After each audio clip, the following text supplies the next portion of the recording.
Radio Infinita, con el auspicio de BCI Corporate and Investment Banking, banqueros comprometidos con tu negocio desde 1937, presentan Mirada Financiera. La periodista Paulina Yarur analiza los principales hechos que mueven a los mercados financieros de Chile y el mundo. ¿Cómo están? Bienvenidos, 2 de la tarde de este viernes 10 de junio de este 2016 y comienza Mirada Financiera. Estaremos recorriendo el mundo y también nuestro país en materias económicas. Vamos a estar comentando, por supuesto, todo ello junto a Axel Christiansen, director de estrategia de inversiones para América Latina e Iberia de BlackRock. ¿Cómo estás? Muy bien, ¿y tú, Paulina? Muchas gracias por acompañarme. Tenemos varias noticias que comentar. Vamos a partir por los mercados. La verdad que hoy día ha sido un día en rojo. Sí. Efectivamente parece que ya el mercado se ha ido haciendo de la idea de que digamos el Banco Central de Estados Unidos, la Reserva Federal, en una de esas sí puede subir la tasa próximamente, y eso no es tan buena noticia porque empiezan a pasar cosas. La gente se empieza a dar cuenta que hay riesgo, nos empezamos a dar cuenta de que la situación de tasa de interés no es tan o no va a seguir tan holgada como ha sido hasta ahora. Y por eso también ha tenido un impacto a lo mejor en lo que está pasando con el dólar en el día de hoy, que tuvo un aumento bastante importante. Pero partimos con el mundo, partimos con el Nikkei de Japón, que descendió un 0,40, el Hang Seng de Hong Kong abajo un 1,20, Shanghái también abajo un 0,41. En Europa, la verdad, que como que llega estamos a puertas de este Brexit y la verdad que la bolsa está cayendo. Hay gran volatilidad en Europa. El FTSE 100 de Londres descendió un 1,86, el CAC 40 de París también un 2,24, el DAX alemán un 2,52 y el IBEX 35 de España un 3,18. En Estados Unidos el Dow Jones cae un 0,75, Standard & Poor's también un 0,80 y Nasdaq 1,20. ¿Qué pasa a nivel local? Sigue la tónica en rojo. La bolsa, el IPSA desciende un 0,41 y el IXPA también desciende un 0,40%. ¿Qué pasó con el cobre en el día de hoy? Retrocedió un 0,92 hasta los $2,04. La verdad que nuevos mínimos desde el 12 de febrero, que cerró en $2,03. ¿Y qué pasó con el dólar? Tuvo un alza de 4,2 pesos con respecto al cierre de ayer. 6,83,4 comprador y 6,83,7 vendedor. Recuerde que nos puede escuchar online en www.infinita.cl y también nos puede hacer sus preguntas a través de WhatsApp 569-6511-9985. Bueno, a nivel local se conoció en el día de hoy la encuesta de expectativas económicas del Banco Central y obviamente que los analistas vuelven a recortar su proyección de crecimiento para el actual trimestre. Ven un PIB más cercano al 1,5. ¿Te sorprende? Yo creo que a nadie le sorprende. A esta altura del partido parece que ya nadie se sorprende. No solamente los analistas privados, se han ido sumando, no sé, la OECD también le recortó la proyección al Banco Mundial recientemente. El Banco Central lo hizo de alguna manera un poquito más solapadamente, bajó el rango y el techo de arriba, digamos, particularmente. Así que no nos sorprende mucho, digamos. Bueno, también la próxima semana tenemos reunión de política monetaria y se prevé una mantención de la tasa de política en un 3,5% durante todo este 2016 también. Así es, dado lo que hablábamos recién, proyecciones a la baja en cuanto a crecimiento, la inflación también ha empezado a ceder, así que todo apunta a que el Banco Central probablemente se va a quedar un buen rato. Y de hecho, si uno mira la misma encuesta que hacías mención, Paulina, recién, en como un año más, al menos la encuesta en su mediana, obviamente que hay dispersión, hay distintas cifras, digamos, no es una sola, pero la mediana para un año más recién ve un aumento de 25 básicos, así que bastante gradual la cosa en la visión de mercado. Y también es bastante mediocre la proyección de crecimiento, ¿no es cierto?, de nuestro país, porque se habla, por ejemplo, que la economía el próximo año solo se expandiría un 2,3%, un poco más bajo de lo que había previsto un poco antes, un 2,4%. Bueno, yo creo que eso marca, ¿no es cierto?, una tónica de lo que hemos conversado durante toda esta semana y que tiene que ver, ¿no es cierto?, con el IPOM que entregó el Banco Central, con el último IMASEC, con las perspectivas de IPC, también con declaraciones de personeros bastante destacados que han estado en nuestro país. No sé si viste las declaraciones de Ricardo Caballero. Así es. También el expresidente del Banco Central argentino, Martín Redrado, con gran preocupación sobre lo que está pasando en nuestra economía. Así es, uno ve que efectivamente persiste. Hoy día había una entrevista a uno de los consejeros del Banco Central, a Pablo García, que hacía mención respecto a, de alguna manera, este sentimiento generalizado de negativismo. Y eso es muy relevante, porque más allá, nosotros hasta el momento hemos hablado de cifras duras, ¿no? O sea, bueno, proyecciones de cifras duras. Pero si uno mira un poco más la visión un poco más cualitativa, la verdad es que uno ve un pesimismo que se ha ido extendiendo y que va de alguna manera retroalimentando. El pesimismo llama a mayor pesimismo, y ese círculo vicioso, digamos, es muy importante lograr romperlo, ¿ah? Para precisamente empezar a ver ese repunte de crecimiento que tanto esperamos. Y fíjate que en esa misma entrevista en la cual tú estás consignando, Axel, de Pablo García, consejero del Banco Central, dice: me cuesta pensar que podamos estar de manera permanente en un ambiente de negativismo, o sea, tratando de estimular un cambio en la visión. Pero más adelante dice lo siguiente, fíjate: según el consejero, estudios muestran que economías exitosas, cuando terminan ingreso por cápita bajo los $20,000, crecían en torno a un 5%, y cuando superaban ese nivel, crecían en torno a un 2%. Bueno, ¿No es conformismo eso? ¿Un poco eso. Lo que pasa es que muchas de las reformas que son más fáciles en cuanto a generar crecimiento ya se han hecho.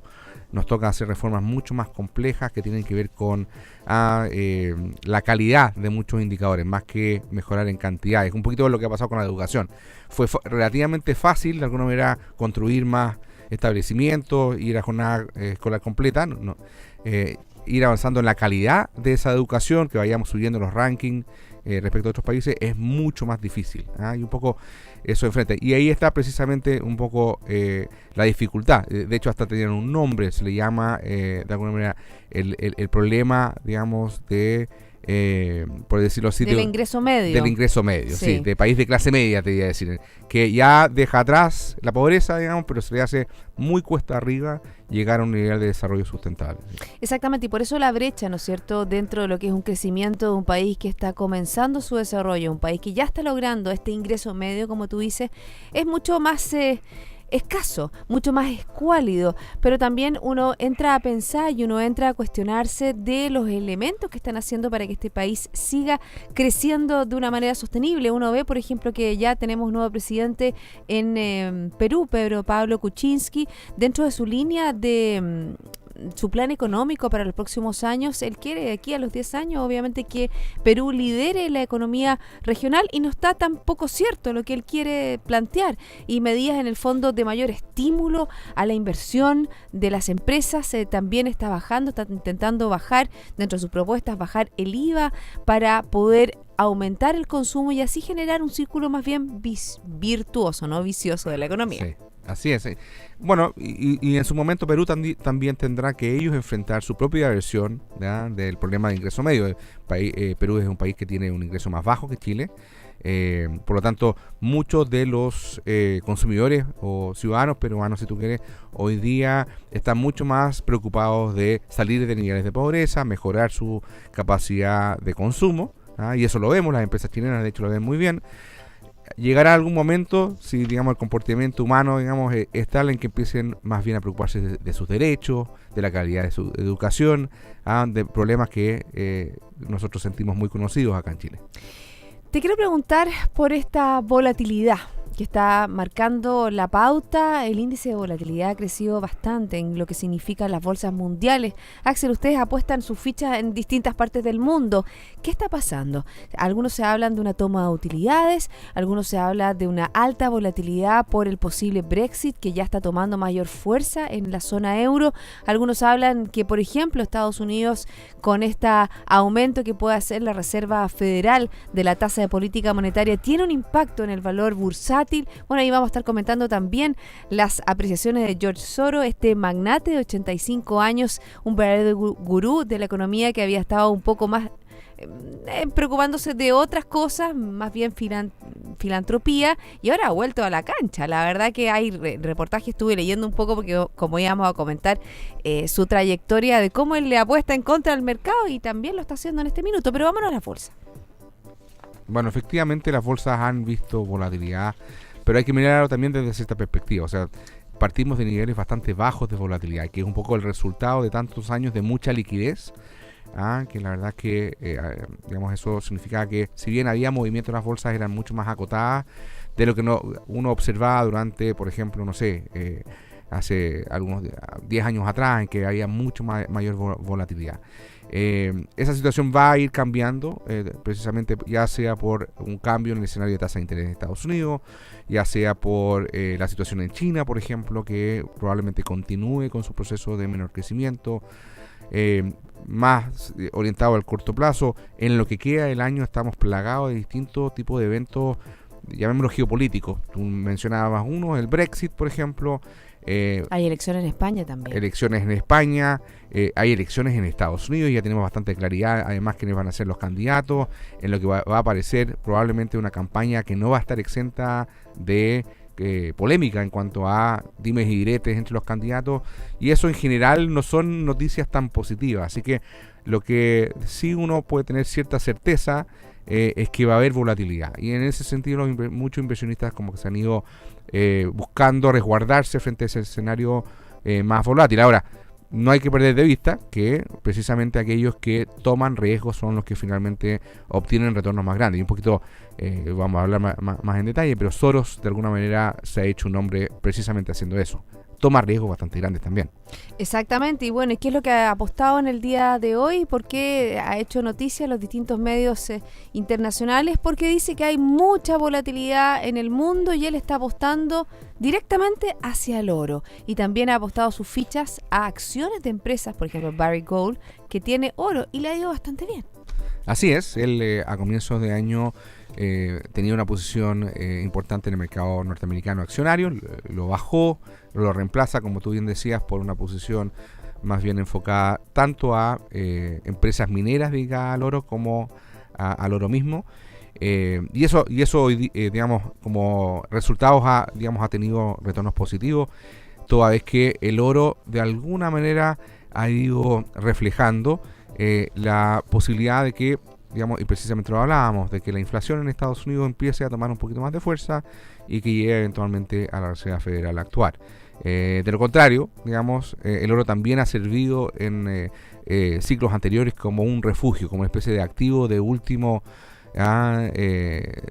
digamos, de lo más preciado que uno puede buscar en cuanto a conservar valor. Así que tiene esa dualidad, ya sea proteger contra inflación o ser una reserva patrimonial, y hasta el momento, como bien decías, digamos, aunque el periodo ha sido relativamente corto, pero hasta el momento Soros va con números en azul al respecto de esa apuesta al menos. Exactamente, fíjate que el Soros Fund Management recortó en un 37% sus posiciones en la bolsa estadounidense y compró acciones, como tú bien decías, en mineras y fondos que replicaban la cotización en el oro. Pero bien, mira, el índice Standard & Poor's ha tenido una rentabilidad más o menos de un 3,1%, mientras que Barrick Gold, la empresa que donde tenía su mayor inversión, obtuvo mejores resultados con un avance de 44%. El oro, por su parte, subió un 19% durante este año. Es decir, a Soros le ha ido bien en esta oportunidad.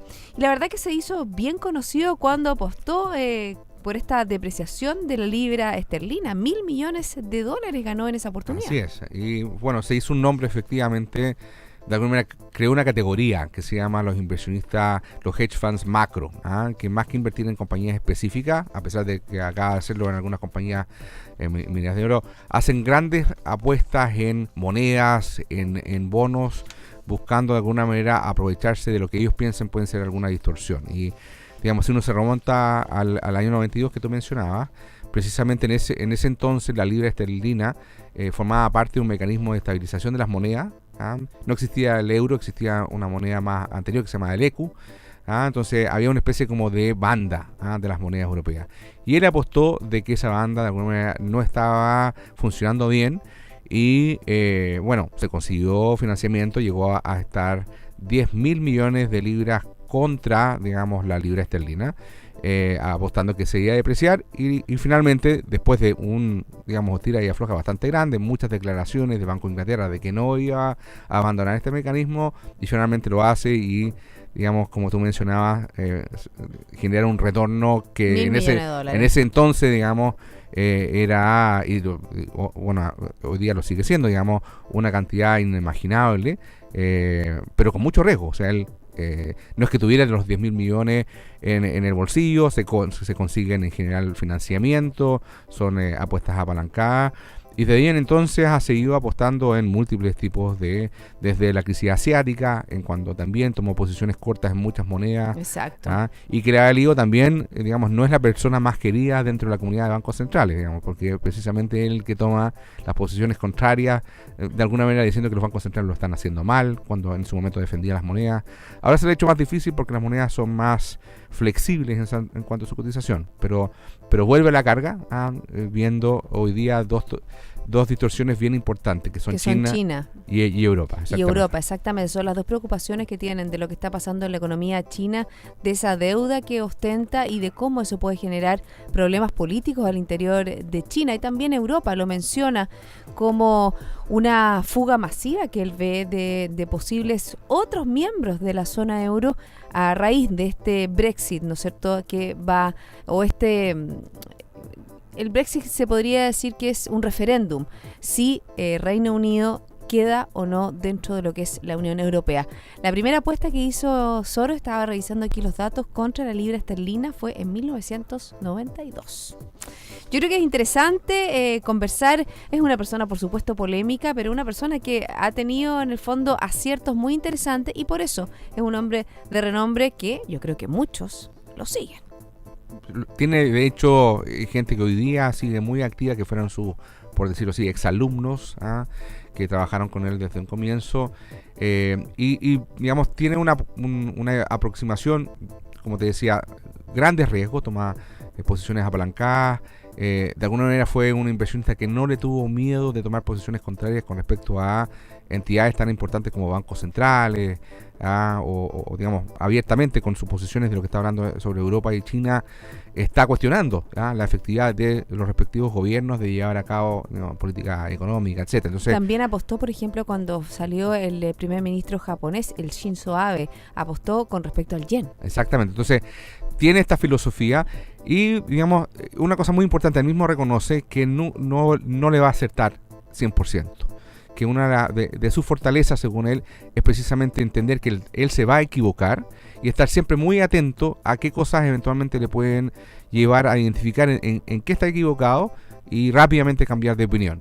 Yo creo que eso también ha sido muy central, como que no se queda de alguna manera congelado en la visión que tiene del mundo, sino que constantemente se la está cuestionando si lo que yo pensaba es acertado o no, y eso lo ha llevado a, digamos, tener la fama que tiene hoy en día.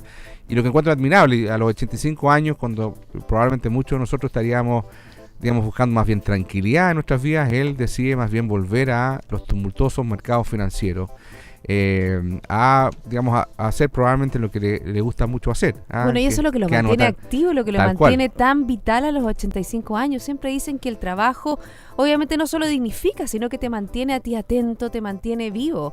Es una recomendación que hacen muchos, incluso doctores, a personas mayores, que no dejen de trabajar, que no dejen de ocupar la mente en distintas cosas y distintos desafíos. Sabemos que a George Soros le gusta claro, la guata apretada, le gusta ese estrés y obviamente, como tú dices, ya llegó a la carga. Se decía que desde principios de año había vuelto a entrar o a frecuentar sus oficinas para hacerse cargo, para mirar más de cerca lo que es su negocio. Estoy conversando con Axel Christensen, director de Estrategia de Inversiones para América Latina e Iberia de BlackRock. Axel, vamos a hacer una pausa, ¿te parece? Me parece bien. Liderazgo es la capacidad de tomar la iniciativa de llevar adelante los desafíos, siempre incentivando a los demás. BCI Corporate and Investment Banking, banqueros comprometidos con tu negocio desde 1937. Ya volvemos.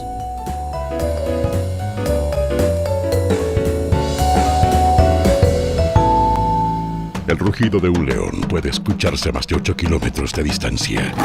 Eso es liderazgo. En BCI Corporate and Investment Banking somos diferentes y eso está en nuestra naturaleza. Por eso llevamos casi 80 años junto a nuestros clientes, demostrando nuestro liderazgo. BCI Corporate and Investment Banking. Banqueros comprometidos con tu negocio desde 1937. Banco BCI es agente comercializador de cuotas de fondos administrados por BCI Asset Management. Infórmese sobre la garantía estatal de los depósitos en su banco o en www.sbif.cl. Antes de contratar, informes en www.bci.cl.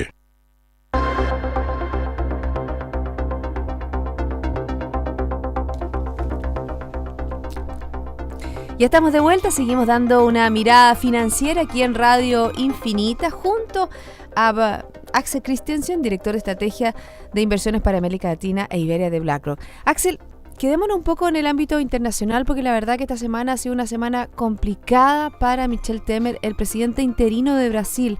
La verdad que hoy día estaba revisando la bolsa y vemos como el Bovespa cae más de un 3%. Hay también una baja, una depreciación de la moneda, del real. Hay mucho cuestionamiento de los personeros al interior de su gobierno en el Congreso a raíz, ¿no es cierto?, de este escándalo ligado a Petrobras. ¿Qué pasa con Brasil? Ustedes tienen, la verdad que una visión bien interesante de lo que está sucediendo en esta economía de Latinoamérica. Efectivamente, Brasil claramente está lejos de salir de la situación de problemas que tiene. Va a seguir, repitiendo la contracción que tuvo el año pasado, se repite este año, y el 2017 probablemente va a crecer, pero muy un poquito ayudado porque las bases de comparación se han ido muy para abajo. La inflación probablemente es donde podemos encontrar algunas luces más positivas. Ha empezado a ceder después de inflaciones muy altas. De hecho, en las últimas reuniones, acabamos de tener una esta semana, el Banco Central de Brasil sigue manteniendo la decisión de dejar las tasas en los niveles que tenía. Pero precisamente lo que tú mencionabas es la dimensión política, quizás la que es más compleja. El presidente, llamémoslo interino, porque técnicamente Dilma no ha dejado de ser presidente hasta que no vote. 180 días. Claro, hasta que se vote en el Senado el impeachment. Pero Temer está actuando como si fuese un presidente de tomo lomo ya. Y ya ha tenido que lamentar la salida de 2 de sus ministros que todavía están envueltos en el tema corrupción. Así que, si bien por el lado económico yo diría que Temer se ha notado algunos éxitos, logró confirmar al presidente del Banco Central, un reputado economista que venía del Banco Itaú, como jefe del Banco Central. Ha podido, ir avanzando en cuanto a desarmar algunos gastos que ya de alguna manera estaban ya un poco amarrados, los ha ido desamarrando, cosa de alivianar la carga fiscal en Brasil.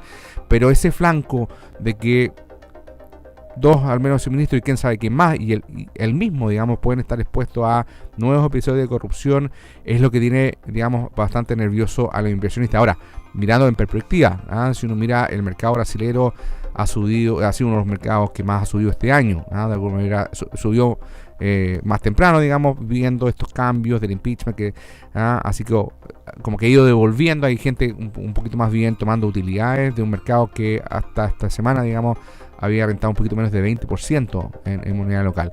Así que es una como confluencia de cosas. El entorno, externo, si miras a otras bolsas, lo comentábamos al principio, también han corregido. Brasil no está ausente de eso. Pero lo que te mencionaba, ese flanco todavía abierto de debilidad política que tiene Temer en cuanto a los escándalos de corrupción. Vámonos a Perú. ¿Y qué perspectivas se abren ante este nuevo presidente, Pedro Pablo Kuczynski, un economista de 77 años, que centro-derecha, bastante liberal, y que lo que quiere es transformar a Perú, ¿no es cierto?, dentro de los próximos años en líder de la región? Él mismo lo dijo en sus palabras. Así es, viene, después de un proceso eleccionario, de pelos, como dirían los españoles, muy, cerrada la diferencia. Creo que fueron menos de 50.000 votos. No, menos de 40.000 votos, como que 39.000 votos, de una diferencia, pero impresionante. Entonces, probablemente el primer desafío que él tiene es tratar de, cuando tú terminas con un resultado tan cerrado, es tratar de buscar unidad, ¿no es cierto? Se dicen tantas cosas en las campañas, que cuando uno finalmente, en este caso, gana, trata de acercar a la oposición. Y Kuczynski lo necesita porque tiene muy baja representación parlamentaria, además. El fujimorismo, si bien no ganó la presidencia, sí tiene una fuerte presencia en el Congreso peruano, y va a requerir de ese apoyo para llevar a cabo algunas reformas, algunos cambios. Y te menciono algunos, durante estas últimas semanas mucha gente me preguntaba, oye, ¿cuáles son las diferencias entre Fujimori, Keiko Fujimori y PPK en cuanto a política económica?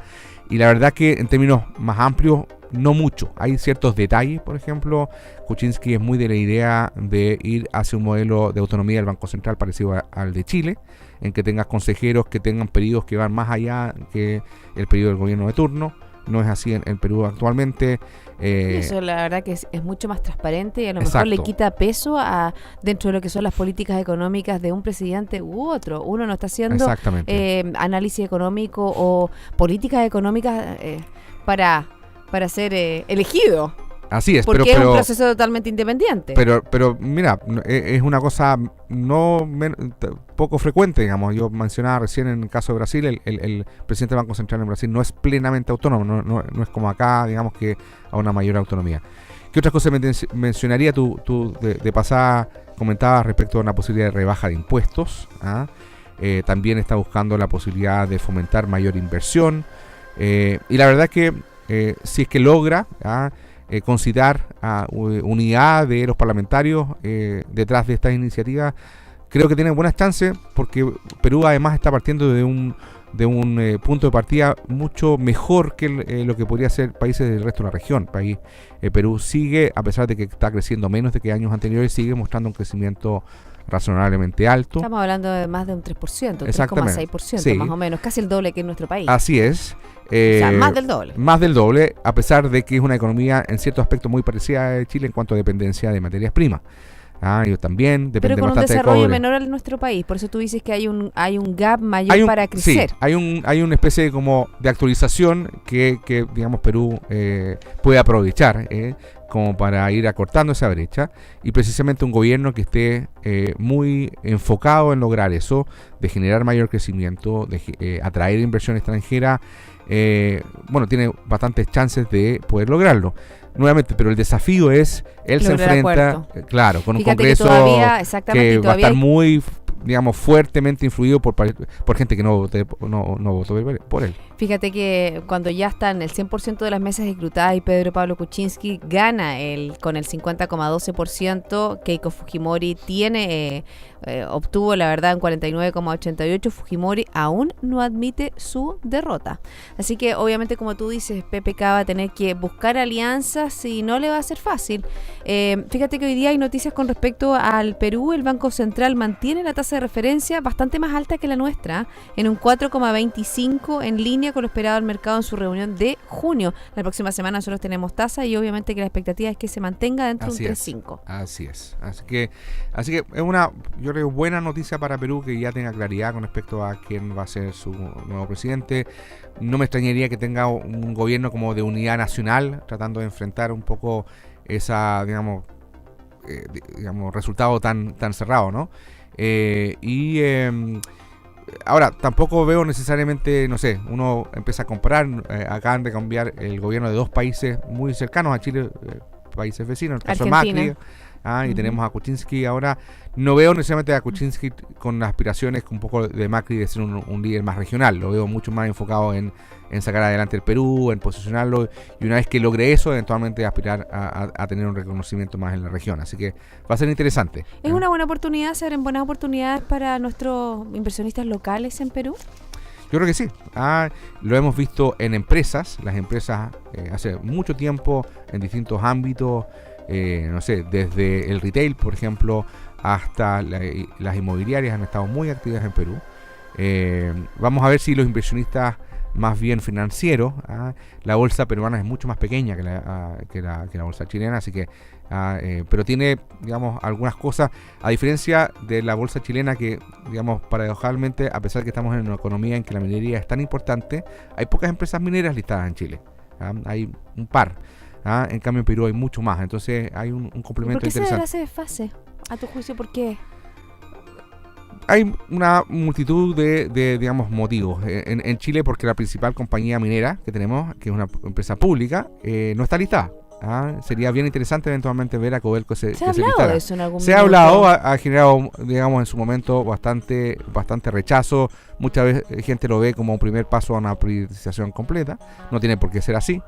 Y en el caso de Perú también, hace muchos años atrás había una exigencia de las compañías que eran listadas públicamente a listar también acciones para sus trabajadores, y eso también fue un aliciente para que muchas empresas mineras, en ese caso también, se abrieran a bolsa.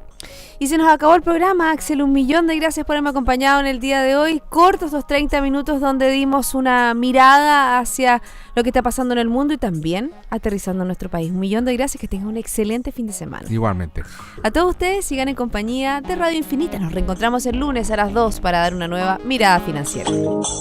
Esto fue Mirada Financiera, con el auspicio de BCI Corporate and Investment Banking, banqueros comprometidos con tu negocio desde 1937.